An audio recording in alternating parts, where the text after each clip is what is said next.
السلام علیکم ورحمۃ اللہ تعالی وبرکاتہ۔ ناظرین، آپ لوگ کیسے ہیں؟ ہمیں امید ہے کہ آپ لوگ اچھے سے ہوں گے۔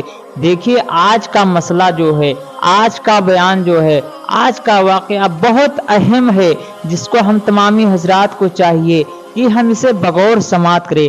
ناظرین، اگر پہلی مرتبہ ہمارے چینل پر آئے ہیں تو ایک مرتبہ خدا را ہمارے چینل کو سبسکرائب کر دے۔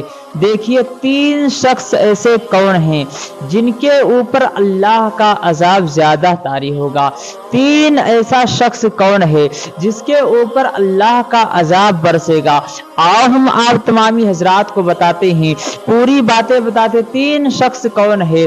پہلا شخص وہ ہے جو داڑھی رکھا کر کے کھڑے ہو کر کے پیشاب کرتا ہوا نظر آتا ہے۔ پہلا شخص وہی ہے کہ اپنی داڑھی کی حفاظت جو نہ کرے، یعنی داڑھی رکھے ہوئے ہے، اب وہ کھڑے ہو کر کے پیشاب کرتا ہے، داڑھی رکھے ہوئے ہے، وہ کھڑے ہو کر کے استنجا کرتا ہے۔ ہرگز نہیں، ہمیں اور آپ کو چاہیے اسلام کے دائرے میں اپنی زندگی گزاری جائے، اسلام کے مطابق اپنی زندگی بسر کی جائے، تاکہ ہم سے کوئی غلطیاں سرزد نہ ہو، ہم سے کوئی غلطیاں واقع نہ ہو جائے۔ ہمیں اور آپ کو چاہیے کہ داڑھی رکھے ہوں یا نہ رکھے ہوں، پر الحمدللہ ہم لوگ مومن ہیں، ہم لوگ مسلمان ہیں، ہم ادب کے دائرے میں رہ کر کے کوئی کام کریں گے، ادب کے دائرے میں رہ کر کے کوئی قدم اٹھائیں گے۔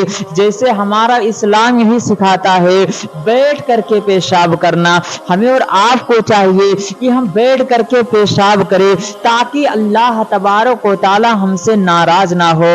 اگر ہم کھڑے ہو کر کے پیشاب کرتے ہیں تو سمجھ لو ہم نے اسلام کے برخلاف وہ قدم اٹھایا، ہم نے اسلام کے برخلاف وہ کام کیا۔ لہذا گزارش ہے کہ ان کاموں سے بچا جائے، ایسی حرکتوں سے بچا جائے، ورنہ قبر میں اللہ تبارک و تعالی کی عذاب برسے گی، قبر میں اللہ تبارک و تعالی کی بہت عذاب برسے گی۔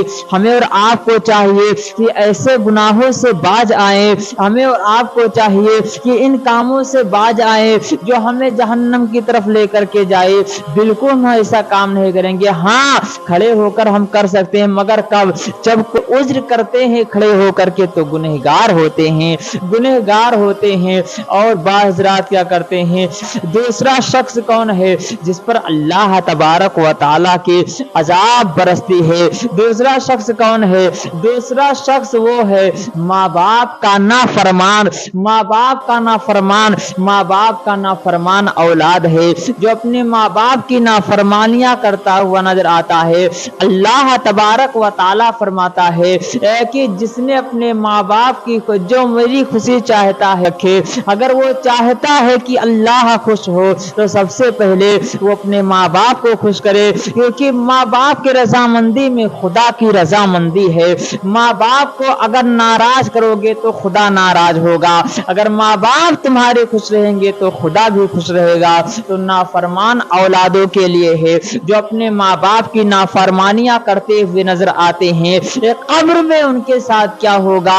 اللہ تبارک و تعالی کی اللہ تبارک و تعالی کی عذاب برسے گی ایسے نافرمان اولادوں پر۔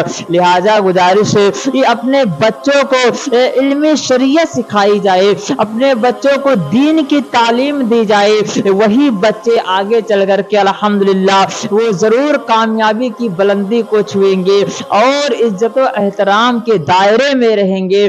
ورنہ اے مسلمانوں، ایسے نالائق اولاد نکلیں گے جو ماں باپ کی نافرمانیاں کرتے ہوئے نظر آتے ہیں۔ تیسرا شخص کون ہے؟ باتوں کو دھیان سے سنیے گا۔ تیسرا شخص وہ ہے جو دو مومن میں اختلاف کروائے۔ تیسرا شخص وہ ہے کہ آپس میں جھگڑا لڑائی کروا دے، وہی تیسرا شخص ہے۔ یعنی اگر 2 مومن ہیں، 2 مسلمان ہیں، اب وہ جا کر کے ایک دوسرے میں جھگڑا کروا دے، ایک دوسرے میں لڑائی کروا دے، اے مسلمانوں، تیسرے شخص کے اوپر اللہ کا عذاب برسے گا، کیونکہ اگر دل نہ جوڑ سکو تو دل نہ توڑو۔ اس لیے میرا اسلام یہی سکھاتا ہے کہ اگر 2 مومن میں اختلاف ہے، اگر تم چاہتے ہو کہ یہ مل جائے تو آپس میں ملانے کی کوشش کرو۔ اگر دونوں کا دل